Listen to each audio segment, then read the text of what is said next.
Good morning, Gate City. Good morning. All right, that's a bit better. Good morning, Gate City. Good morning. Thank you very much. I think Chuck Alexander has our invocation this morning. And Chuck, just remain standing for the rest of your duties.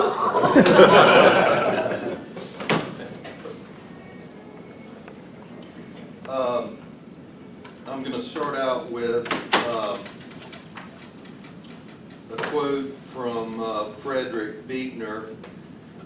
He was the favorite theologian from my father, who passed away at the age of 85 a couple of summers ago. And it goes like this: much as we wish, not one of us can bring back yesterday or shape tomorrow. Only today is ours, and it will not be ours for long. And once it is gone, it will never in all time be ours again. Thou only knowest what it holds in store for us, yet even we know something of what it will hold. The chance to speak the truth, to show mercy, to ease another's burden, the chance to resist evil, to remember all the good times and good people of our past, to be brave, to be strong, to be glad. I received notice at about 5:15 yesterday that I was going to be doing the invocation. And, You got a lot of notice.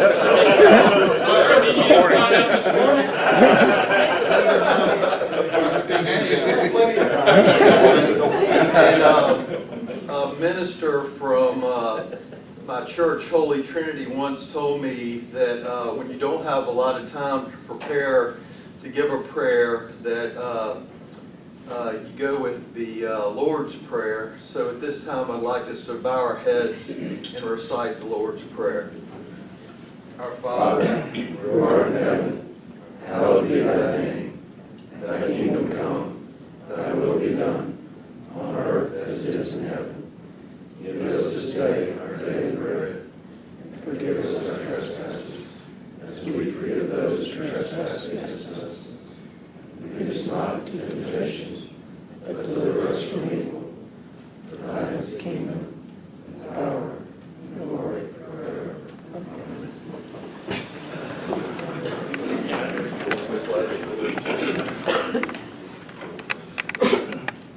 Pledge allegiance to the flag of the United States of America and to the republic for which it stands, one nation, under God, indivisible, with liberty and justice for all. Of the things we think, say, and do. If this is the truth, is it fair to all concerned? Will it build goodwill and better friendships? Will it be beneficial to all concerned? And it's still Chuck's turn. And I have a Rotary moment. Before I joined Rotary, when I got the call from a guy yesterday at 5:15 asking me if I was would do the invocation, the old me would have said, well, you know, I'm doing the Sergeant of Arms, you know, guy, maybe I might not do that. The new me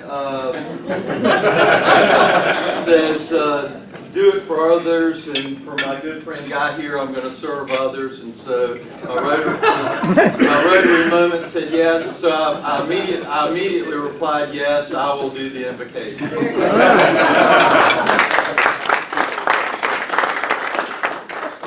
The first live Rotary moment. Okay, and so the Sergeant at Arms report. Let him lead the whole meeting. We have 40 Rotarians here today, and first of all, Mike Conrad has a guest I today. do. Stand up, Gaines. Gaines Laguerre, many of you might remember Gaines. He's was a charter member of our club. And so Gaines is with Community One, and he has married with 2 kids. And so we'd love to get Gaines back into Rotary. So give Gaines a warm clap. And also we have Jay Lambeth from Greensboro Rotary. Good morning, Jay. We also have Carl Ashby from Greensboro Rotary. And I'd like to now sign off. Parker, stand up a minute. We also have a new member we will be introducing soon. You guys, I've had the pleasure of spending a little time with Parker, and he's just going to be a fabulous Gate City Rotarian. So please welcome him and introduce yourself. Thank you.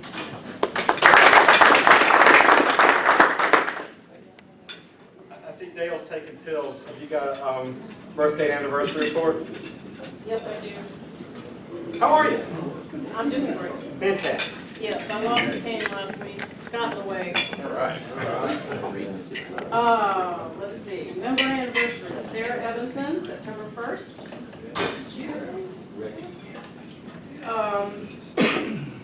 Wedding anniversaries, Tony Humar, 28th, and Tom Richardson on the 29th. And Randy and Jenny Elliott on September 2nd. We have no birthday. We do. Did I forget somebody? We do. I'll give it on my happy dollar. Yep. Okay. Sorry. No. It was secret birthday. No, this is a forgetter. Don't be sorry. No. Pete, you got an announcement this morning?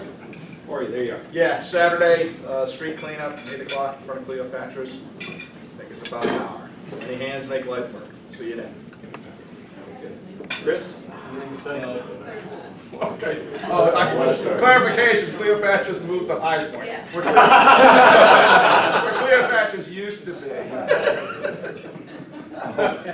Beer world. Beer, everybody will know that. Ralph? Chris. Oh. Yeah, Ralph, what do you got? Yeah, just happy to be here. And we picked up 2 sponsors this week. There you go. All right, guys, great week on the fundraiser. Jeff walked in with another silver sponsor this morning, so appreciate that. That's great work. Definitely have, I've got a couple more members that came in today talking about, they had a couple more sponsorships in the pipeline, which is great. We still want to get as many sponsors as we can, but definitely start shifting over for the, to the individual ticket sales. I want to get as many of those sold, prior to the event as possible. And Pete, I know you've already spoken once, but I've been trying to call on, one member that's, sort of a standout in, ticket sales, and you certainly fit the bill. Do you mind just giving a couple quick tips on how you sell so many freaking tickets? I'm kind of like Chuck, I tried for a couple sponsors, was unsuccessful at that. So I just started asking people, and then my wife was a former teacher, so she's got a bunch of friends. So the teachers, they're if they can't afford the ticket, I just give it to them. But, He pays for it. I paid in advance, and then hope I get the money back. But no, Pete's done a great job, and there's been several members that are just incredibly adept at selling these tickets, and appreciate all the efforts and all the work. I just want to shout out to Guy. He's doing a fantastic job of organizing the 505s and getting invocations at the last moment. I've got, Katie's got tennis matches on Wednesday. I will be there because I like to drink beer, but for a few weeks we'll be out. Ray, did you have something? Yeah, just real quickly, I don't think you announced this previously, but when your 4th quarter bill comes out, October 1st, we will now be allowed to pay with credit cards. All right. So expect our accounts receivable to go to 0 pretty quickly. Did late fees come out on the 2nd? That's right. Late fees hit the 15th, 25% per month. And just a quick and easy way to get that paid, and hopefully tidy up some AR for the club. Do we have any other announcements? Cheryl, what you say about membership this week?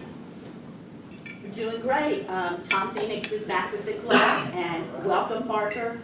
2 great members. We look forward to welcoming many more. We've sent out 5 letters this week, So keep bringing members in, or prospective members in. I look forward to writing to you this afternoon. And if you could use your teams, if each team comes up with one, we meet our criteria for a Gold Club this year. So thanks. Yes, we're off to just a terrific start as far as membership goes. So thanks everybody for bringing guests in. It works well. Do we have any other announcements? I don't see Buster. Bobby, can you help us out? Oh, we got lots of money in here. Happy dollars. Pin up demand. Randy, spend some of the treasury money. Give me all the We just collected it outside, so. I can publicly announce now that January 1st, I bought into Landmark Builders as an owner. We've been working on it for like over a year. I finally got the deal done last week, so. Way to go.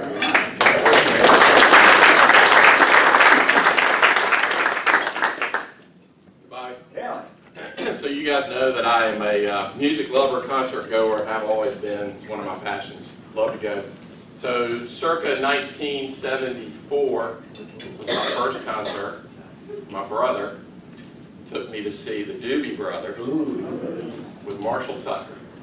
Great show. Loved them.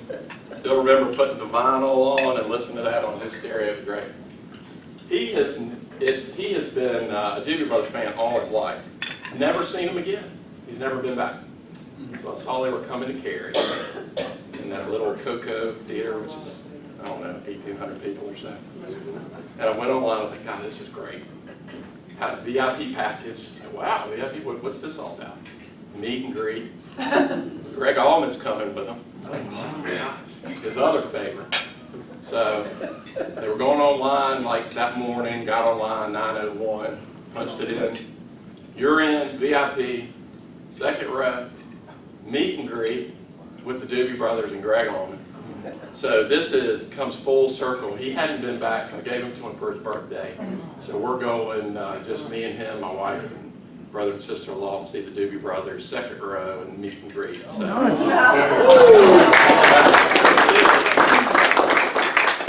I do remember 11 years old, just sitting there, music playing great, funny smell in the air. I see something going by, got, front row, I'm like, what is that? This I kind of know, I'm like, okay, I know what that is now. This guy, full beard, full hair, turned around. Hey, you want some of this, son? Good. My brother takes, no, it's 11. My Rotary moment. Did anybody see the obituary a couple weeks ago in the Greensboro paper? It was a long obituary, the true story. The lady, when you read the whole thing, it's an incredible story. A single mother, Florida, she raised the boys. It was the Allman brother, Greg and Dwayne Allman's mother. Her obituary was in the Greensboro paper. Really? The mother was born in Nashville, Nash County, just down east here. But They do have ties. They Yeah, do they're have drummers. ties to They're them. drummers from Greensboro. From High. A guy that I went to high school with, he was like their nephew or something. I know he's from Greensboro. was that the Yeah, his last name's Martin, but yeah, he was definitely It was a related. So great- there may be some Greensboro. But it's like you read this wonderful story, then you get to the end, and then you realize it kind of drops the big thing that it was the Allman Brothers. You're like, wow, mother, wow.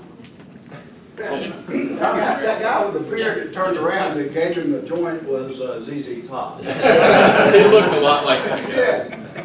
David Graves, Honor David Graves did Tuesday. another bang of advertising for Jonathan Smith and Company. You've got to go to the Greensboro Symphony and get a playbill to see it, though. It was fabulous. Thank you, David. And I don't know if y'all saw it or not this week, but there was a little bit of activity in the market. If you didn't see it, that is great. But there was some breaking news. Justin Smith didn't wear a tie to work that day on Monday, and so Channel 2 News called him and wanted to come over and talk about this, that they thought there was some correlation between the fact that investment advisors not wearing a tie and the market's down 1,000 points. But anyway, had a great little clip on there. It was on the 11 o'clock news. I didn't see it until the next day, but I'll send it around. But what we've found over the years is that by the time Channel 2 news calls Jonathan Smith and Company, it's time to buy.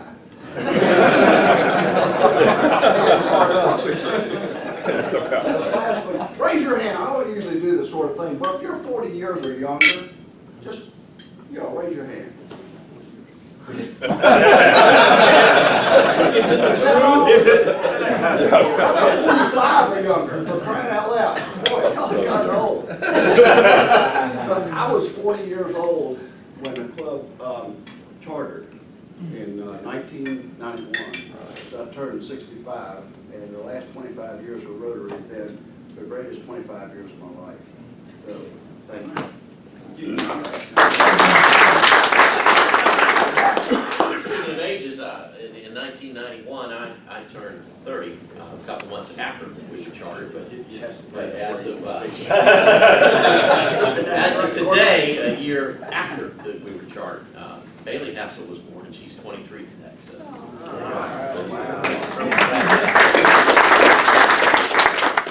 Dan, I'll make mine really quick. This is my first concert Doobie Brothers experience, but it was 1977. They were playing in Greensboro. And it was a similar thing. And back then, it was good form if you were in the front row to light it and pass it back. And I was sitting, and here it comes. Oh, what am I gonna do? And I get it, and I turn around, and my youth minister is sitting behind me. I don't know what you do with it, but I'm watching this way. Arlene. President of Rotary. So back in the spring, my grandmother passed away. She was 104. Wow. So my aunt, we're having a family reunion coming up, and so she just shared some history about my grandmother that just put me in awe and made me realize, when people ask me, so how do you have a career and raise kids, and how do you do it all? And I realized I come from good genes. So my grandmother, who recently died at 104, my aunt shared that she went to work in Danville. So my grandmother lived in Ferrum, Virginia, which is about 15 miles west of Rocky Mount, Virginia, which is probably an hour and a half in today's driving world to Danville. So she worked in Danville. She took the train from Ferrum to Martinsville and then a bus to Danville in 1927. She earned $14 a week. She paid $7 for room and board with her aunt. She made dresses at night for her co-workers, 50 cents each, one per night, and sold them as quickly as she could make them. There were 6 girls in the room sharing 2 beds. She bought a dress from the company store for $17 on credit and paid $1 a week. She was 22 when she married my grandfather, who was 27 in 1931. They had 8 kids, twins in that group. And my grandfather left to go to Norfolk to work in the shipyard during the war in 1942 and was gone for 4 years. So she was left there to raise 5 children under the age of 10. And her only way to get to civilization was really to walk to the train station and take the train into Rocky Mount and just to get anything. So when you think about when you're having a bad day and it's a little bit rough.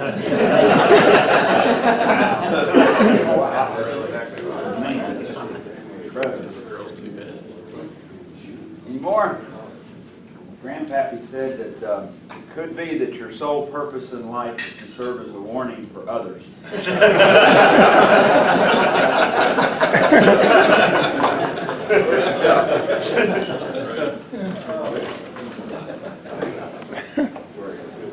Good morning, everybody. Morning.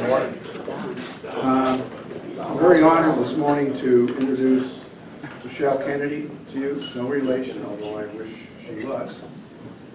Michelle is the Executive Director of the Interactive Resource Center, which I think you should all know about. Our club gave a grant to the center this year. Michelle is a nationally recognized leader in healthy homes and housing program design implementation. She has more than a decade of experience managing nonprofit programs and agencies serving low-income communities with budgets ranging from $1 million to $12 million and teams ranging from 10 to 80 members.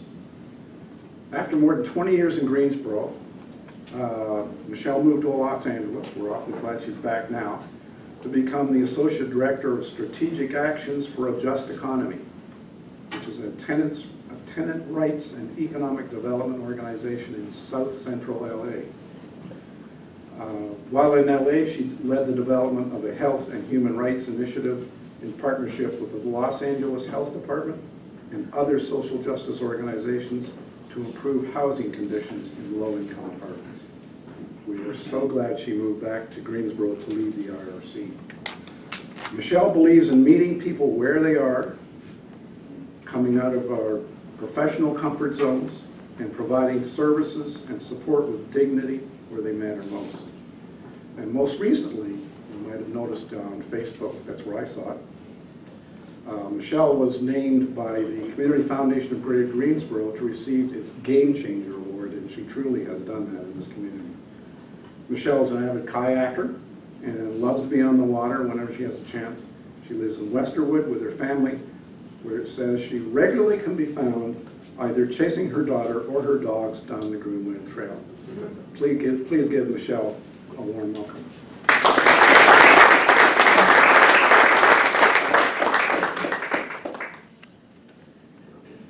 So, good morning. I've been to lots of Rotary meetings, but I don't know that I've been to one quite as fun as this one was this morning. So thanks for having me. We talk about smoking pot every morning. I need one of those membership applications.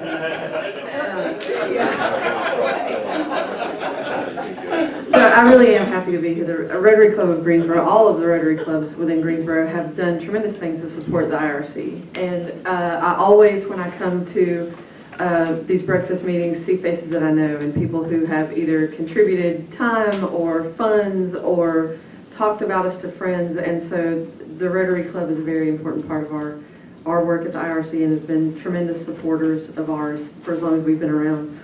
How many of you been to the IRC? Anybody not been to the IRC?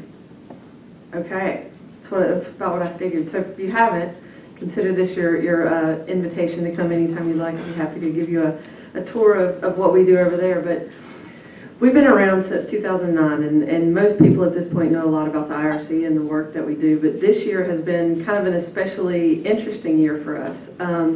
We have grown in the last 3 months from a staff of about 5 people to a staff of 14, which is a big change for a place our size. And one of the reasons we've made that change is we've started to provide street outreach to people who are chronically homeless and have the most kind of severe mental health and substance abuse issues.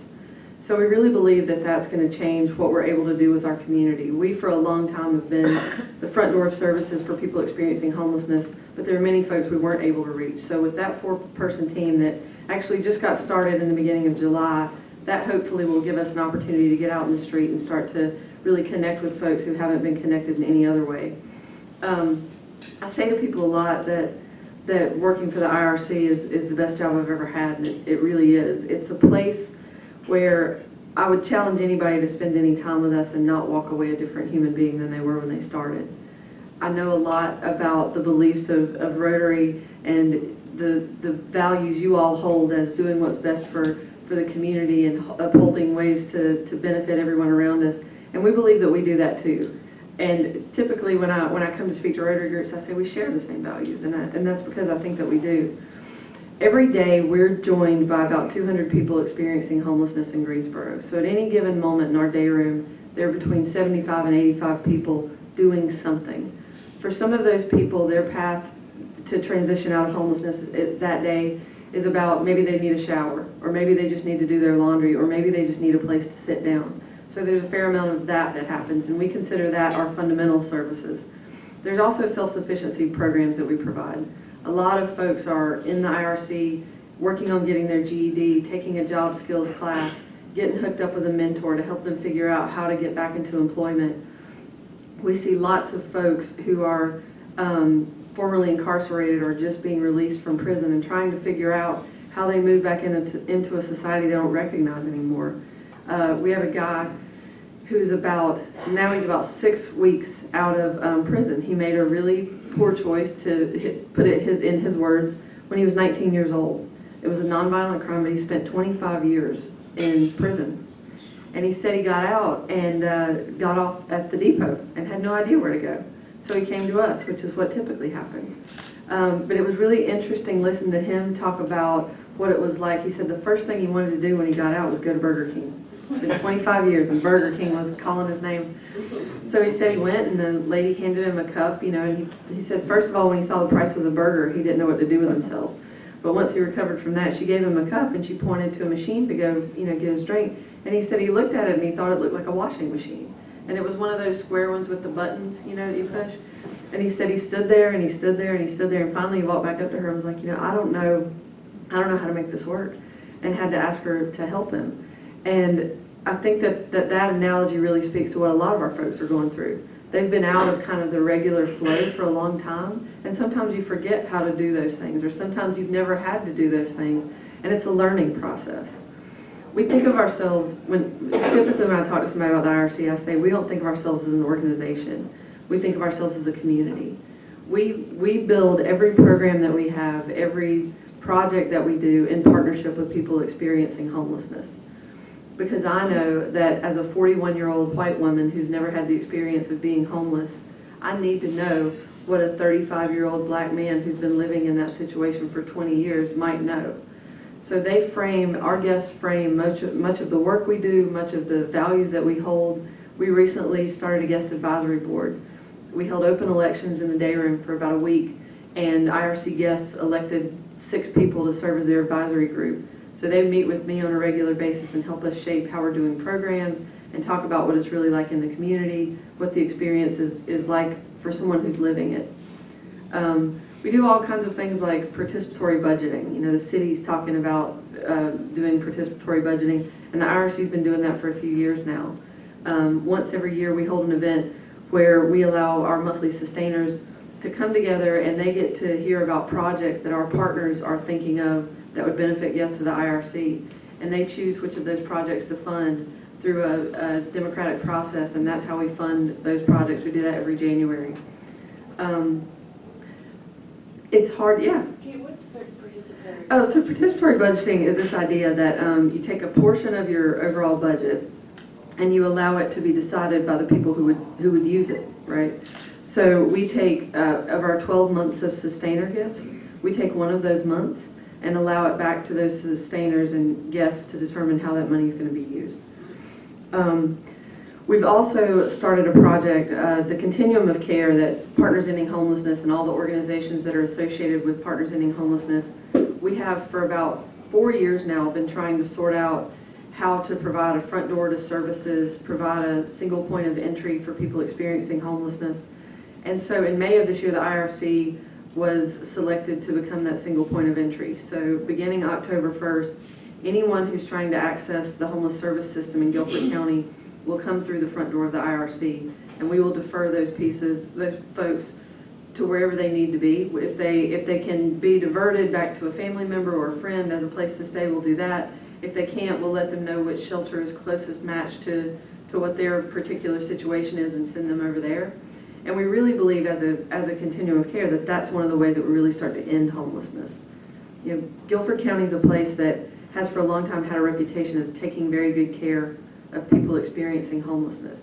And while that's a nice thing to say, I would much rather have us seen as a place that ends people's homelessness. I want to know that when you walk out the doors of the IRC because you've gotten a job, you're going to be able to keep that job. And that's going to mean you can transition into housing, and I'm not going to see you again. Or if I see you again, I'm going to see you as a volunteer. We've had interesting things happen this year. Over the years, the IRC has hosted a wedding. We have hosted various birthday parties and other events for guests. This year, we had the honor of hosting our first funeral. We had a woman who was a guest of the IRC, transitioned out of homelessness, became a volunteer at the IRC, had a terminal illness, and she came to me last December and she sat me down for 3 hours in my office and laid out for me exactly the way she wanted her homegoing service to go, and made me promise that we would do that and it would happen in a certain way. And so a couple of months ago we did exactly that, and it was for me one of the biggest honors I've ever had. And it spoke really to how she viewed the IRC as a community and not as a place. She said, this is home. These are where my friends are. These are where my people are. This is where the changes in my life happen and where the changes in other people's lives happen. We were about to have our first baby shower. in another 2 months. So for all your extra event planning needs, you can just reach out to us. It's our part-time team. You know, I lived in LA, and I lived half a mile from Skid Row, the largest single concentrated homeless population in the United States. And that is really, really striking. And I came back to lead the IRC, and the truth is there's really not that much difference. It's just more of the same experience, more people in a tight spot. And I can remember coming back and thinking, you know, this is going to be really amazing work, and we're really going to change people's lives. And it never occurred to me how much my own life would be changed by taking this job and moving into this role. On any given day, I come home with stories that most people wouldn't believe. And on most days, I come home and end up sharing with my family the things that happened that day. And almost always, there's one of those that moves me to tears. So I'll tell you one of those for me. Last November, it was really cold, and we had this experience of going through the winter emergency situation. And we had provided emergency shelter, and folks were tired, and it had been a long, experience. But it was, I can't remember if it was 2 or 3 days before Thanksgiving, and I was walking through the day room, and we had a guy that I hadn't seen very many times, so he was fairly new to us, and he had a long coat on and a lot of layers. And he stopped me and he said, I need to give you something. Typically when somebody needs to give me something, it's going to be an earful about whatever needs to change or is wrong or whatever else. Those are the gifts that you get often as an executive director. But we stopped in the hallway, and I said, okay, and he stood there for, it felt like forever. I mean, it really wasn't a long time, but he was digging in the pocket of his coat and digging in the pocket of his coat. And finally, he, in the midst of pulling out, he had pulled several things out of his pocket, but he pulled out a can of ravioli, and he was standing there holding it in his hand, and he just stopped. And I stopped, and he didn't continue digging, so eventually I said, well, what's that? And he said, it's a can of ravioli, and it's Thanksgiving, and it's for you. And he handed it to me. And when you've had the opportunity to stand there and have someone hand you literally everything that they have, literally the thing that they need more than anything else in the world, that can of ravioli was worth more than any grant we've ever written, any check I've ever gotten. And I took it from him, and I gave him a hug and walked back into my office, and of course cried, because that's what I usually do. But it sits on the shelf in my office, and it's there, and it'll be there as long as I am, as this reminder of why we do this and what it means to build community. And I've had a couple of folks say to me, well, you should eat that. And I'm like, well, I can't. Like, it's just kind of like an emotional thing that I can't. But things like that, those gifts like that, happen a lot. My daughter comes into the IRC a lot, and she's 7, and she, like I'm sure most of your children and grandchildren, lives in a world that tells you, you don't talk to strangers, and you be careful of this, and all these things that we tell our children. And I've certainly watched her and the other children that are associated with the IRC go through this experience of building friendships with people that the majority of the world tells them they shouldn't be friends with, or they should be careful of, or they whatever. So my daughter walks in the front door of the IRC and immediately runs up to some of our folks and gives them hugs, and they're her friends, and that's part of her community. And we watch those relationships get built. There are amazing organizations like yours, like schools, like churches. We have deep, deep partnerships with the faith community, who always step to our assistance whenever we need it in really deep and meaningful ways. And I feel constantly honored to share the values of organizations like those, like yours. So the other piece, back to kind of just a little bit about where we are in this moment. So we're in the middle of doing street outreach with a 4-person team. We are in the middle of becoming the front door for services for the entire continuum of care. We continue to provide our fundamental services. We continue to provide our self-sufficiency services. And now the moment that we're in is really looking to expand our self-sufficiency programming. And I know in this room, for example, there are many folks who own their own businesses or will in January. I'll come back to you then. So looking at how do we build relationships with people who can serve in mentor roles to folks who are transitioning back to employment, back to housing. How can we build relationships that lead to apprenticeships in career pathways, so people start to get some experience for employment and things of that nature. So that's what we're looking towards this year. So many of you will probably see some of us or hear from some of us to say, hey, we have a lot of guys who've spent time doing construction. What about this? Or people in food service, or whatever it is, to try to start to build those apprenticeship opportunities, those internship opportunities.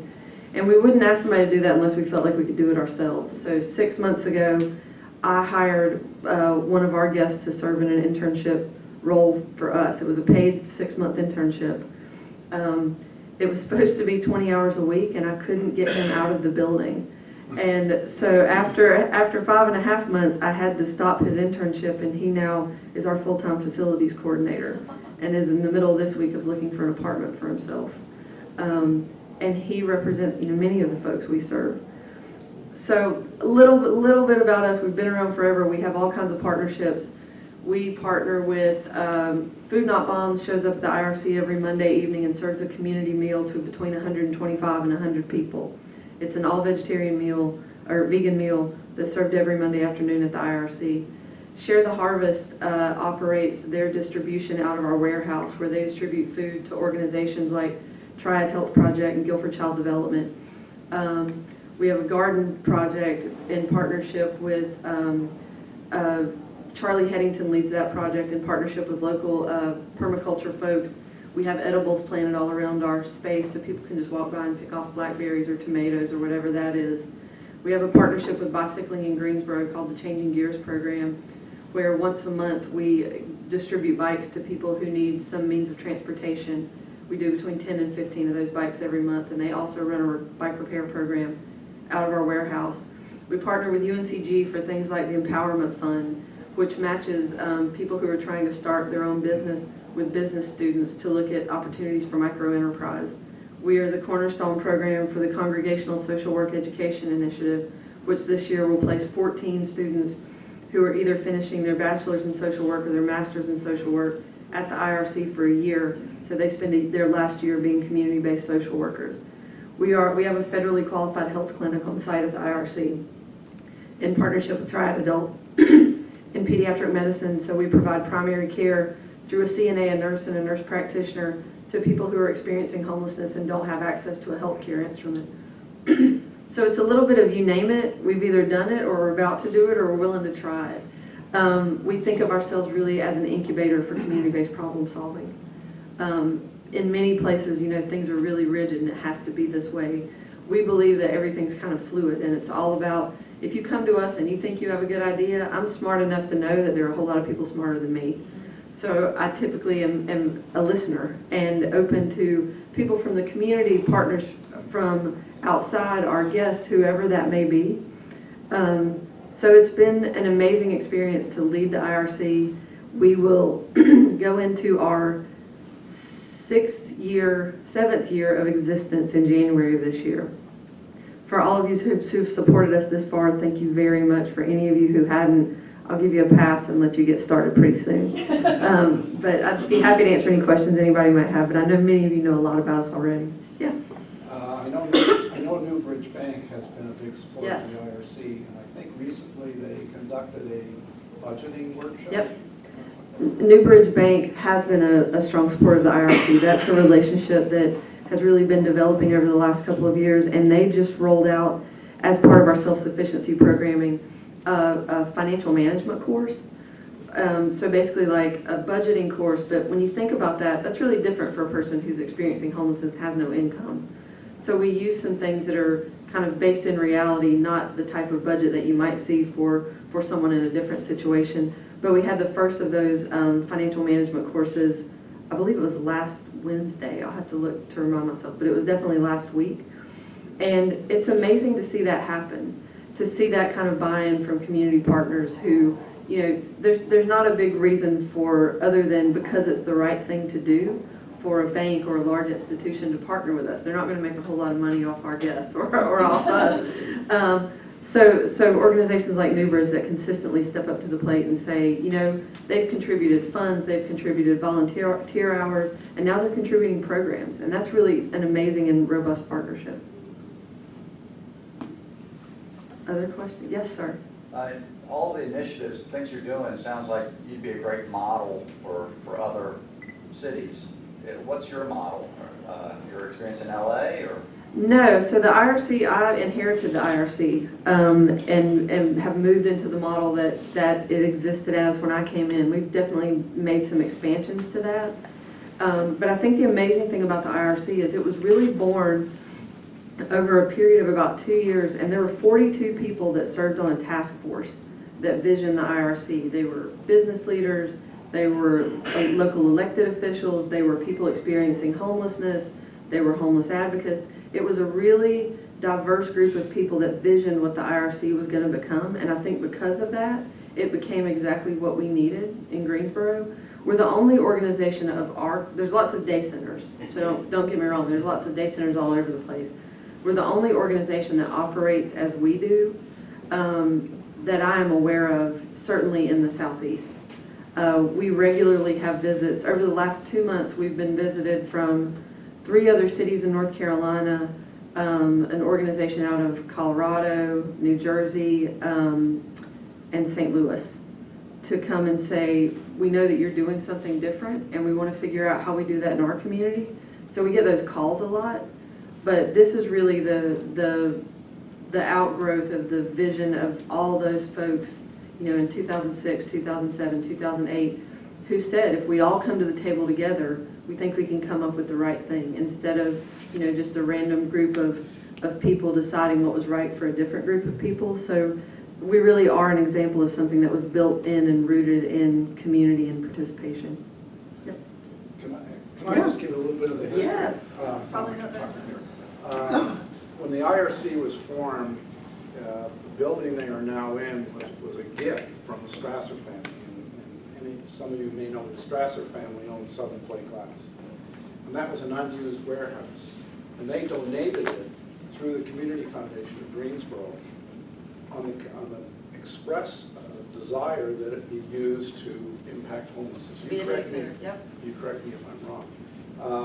And that's how it all came together. Prior to that, I think you were meeting at Bessemer. We were until 2012, the IRC was housed at Bessemer United Methodist, I believe, in 2 small rooms, and literally all there was kind of to do, there were a couple of computers, there was a bathroom, it was, you know, tight space.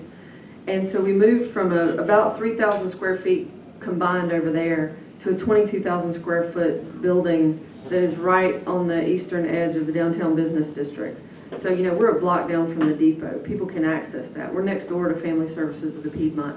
And when we moved into this building, they literally thought, well, you know, if we got to the place that we saw 100 people a day, that would be huge. We'd really be seeing like the majority of folks. And like I said, we average today 200 people a day, which is not a number that we love, but I think speaks to the need that's present in our community. You know, it's estimated that there's, based on the point in time count for Guilford County, that there are roughly a little under 600 people experiencing homelessness in Greensboro on any given night. We always would say, you know, could it add another 20% to that for people who didn't get surveyed? So this is not, you know, nothing. It's a fairly significant group, a fairly significant portion of our population. And gifts like the one from Aaron and Jen Strasser really make what we do possible. If we were situated somewhere and we weren't on a bus line or we didn't have access to those services, it starts to change how we're able to interact with our community. I was sitting at a meeting yesterday with downtown business owners, the Greensboro Police Department and others, to talk about issues of people experiencing homelessness downtown. And coming, you know, that might sound like a meeting that might be interesting for me to go to, and sometimes those are. You know, you have people who have really deep business concerns because they're owning a business and trying to keep that running, and then you have organizations like ours who are trying to advocate for people experiencing homelessness.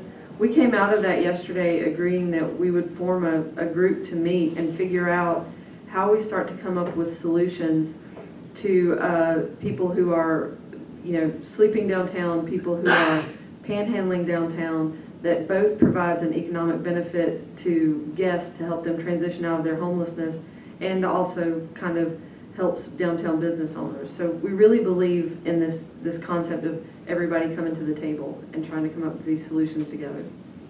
Yes? Quick question. I know your work is exhilarating and rewarding and all those, but my guess is every day you wake up, you're pushing the boulder up the mountain. Yeah. It never stops.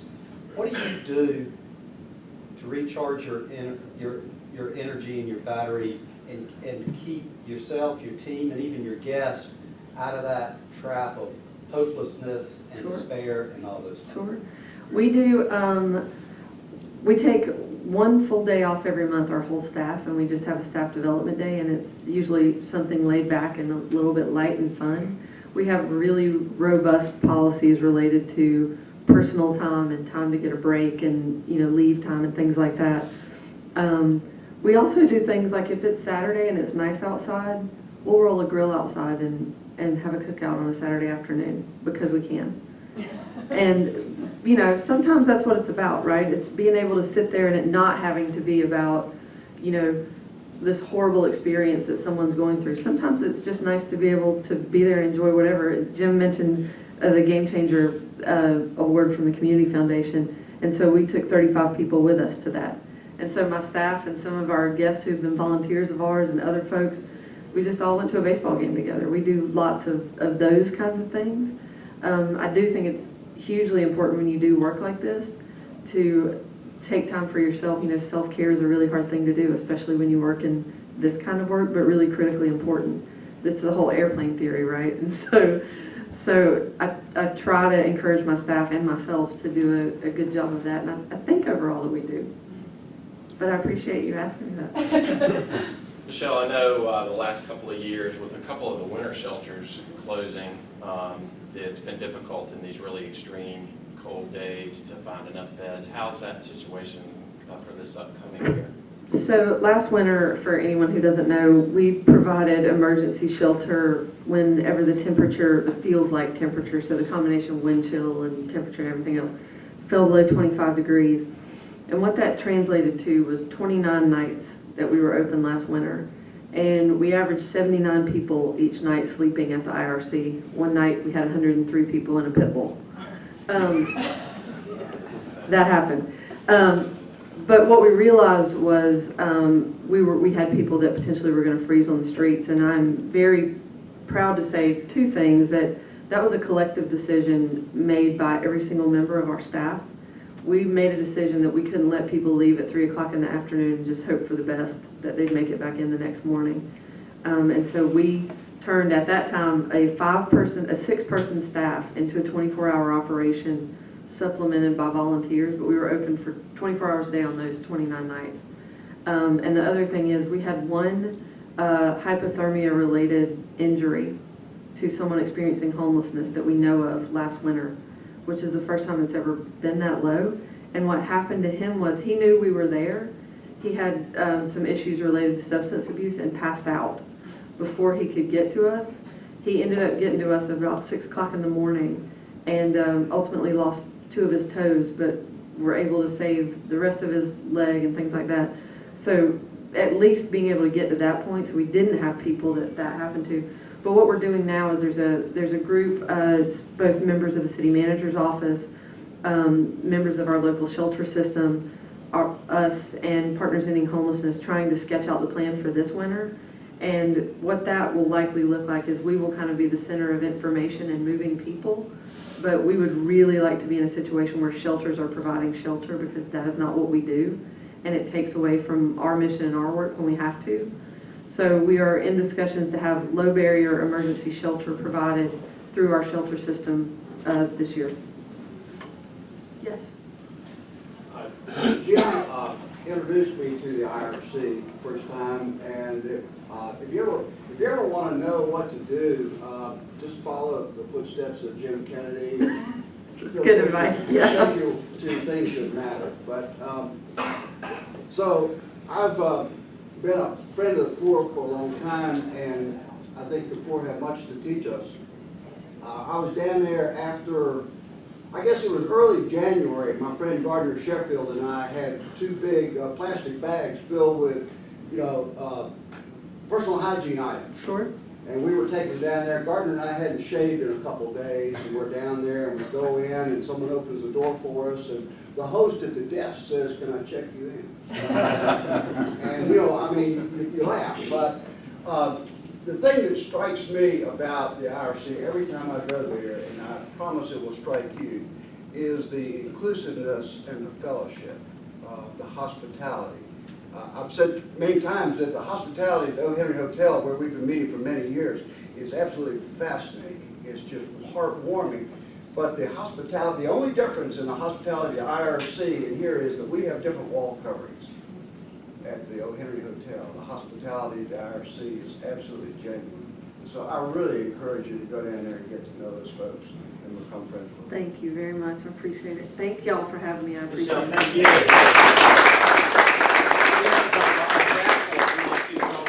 We're also going to donate a book to Hunt Elementary in your honor, and we hope you'll come back. We really will have it. Hang on one second. If you would draw one and just read the last three numbers. Last three numbers. 297.